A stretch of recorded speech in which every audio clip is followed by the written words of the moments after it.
we came up with the idea for Ballerina and what we wanted to do. Now let me tell you a little bit of the backstory about how we actually implemented it. The idea has been evolving for years, as I told you, but it was, I would say, about August 2016. We had a Frank, who's one of the authors of the spec, was visiting Colombo, and we had this week-long design meetings, and we really looked at how do we embody this into syntax and semantics and so forth at that time. So it was about August 2016, so literally less than 6 months ago, that we started concretizing the concept into sequence diagram, model, what does it mean, what's the graphical syntax, what's the textual syntax, how do we keep them in parity. So this is a major design requirement for Ballerina, that those two have to be in 100% unified parity, not inconsistent, without putting funky, this is what the picture looks like stuff. So we started with that. Then we also made a commitment for the first time in our style of development that we are going to build a runtime and a tool, a development tool at the same time. Right? That's been a major constraint, I shouldn't say constraint, it's been a major sort of a design point for us, is that we've always focused on the runtime first and then said, oh yeah, I guess we need a tool too. But this time we said, we're not going to do that, we're going to build both together and keep them in sync. Then we started working on it, started coming up with stuff, then building some things, coming up with the grammar, working on the grammar, generating a parser, etc., etc. And then at some point we realized, okay, half the team had never actually written a compiler before. Like, shoot, okay, that's not going to work. So we actually had a meeting and said, put everybody to stop. And I said, okay, we're going to go on a compiler writing training program for a week. So we stopped everything and just said, go learn a bunch of stuff and just educated ourselves on a bunch of things that you needed to know if you can write a proper programming language runtime. How does it work? How does all the aspects of the language work? Then, so that was like October, November. And by December, we had two teams working parallelly. We had the first milestone released. We were going to do an internal milestone release in December, but we got behind, so we didn't do that. And we usually shut down the company between Christmas and New Year. We officially shut down, but the Ballerina team kept going, of course. And then come January, we released it at our annual opening session for the company. We released it internally as an initial milestone. It's far behind from where we are now at the time.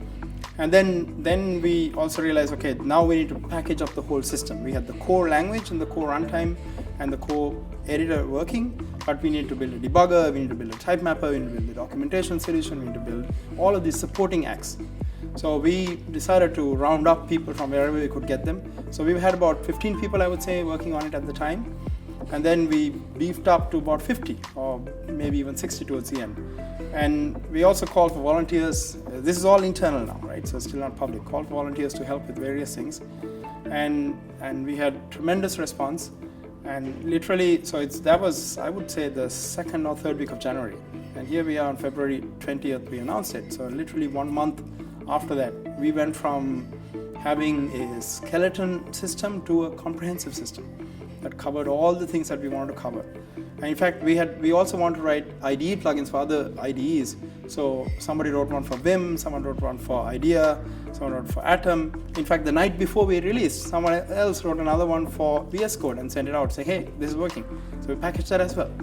Right? So it's been a tremendous team effort. I mean, these people who worked on it really, didn't literally sleep for weeks to get it done, and it's been a fun process to get here. We are by no means done. There's lots of things we know we can improve and we want to improve. Everything is public, the spec is public. We had an internal dev list that we use for all the discussions. We shut that down at 9 a.m. Pacific on Monday, February 20th, moved it to a Google group. So now all the conversations are public, and we're going to continue the development at the same pace, but in the complete public eye from now on. And we expect to move it even faster than we did before. I think the team's going to sleep for a few days to catch up, and after that we're going to get back on the high horse and just hammer away. So the name Ballerina, so we had this language, actually the original name of it, the acronym we used was NEL, New ESP Language, because it came from the original ESP context. So every internal doc we wrote, design docs, everything were on NEL. Then obviously NEL is not a name, it's a silly acronym, and we didn't want to call it ESP because it's not really an ESP at all, it's a full programming language.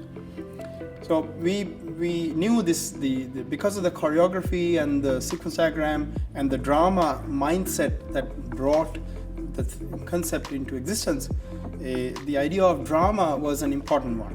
So Ballerina seemed like a cool name. We had quite a bit of internal fights. So the way we do stuff in W0 is we vote on things, we have mailing lists, and we debate about things. There was a little bit of a debate about calling a programming language Ballerina. It's long, it's this, it's that, but hey, we stuck to it eventually. Then we ran an internal logo competition, tried to come up with a logo. We had all kinds of funky ballerinas coming out, but in the end it was not quite enough, so we decided we're not going to have a logo right now, we just call it Ballerina. And then we had another discussion and came up with this flexible, powerful, beautiful concept to explain the language and also, of course, what a ballerina is as well. And then now we have a stylized logo, and we will, of course, try to create a proper logo as well and move it along.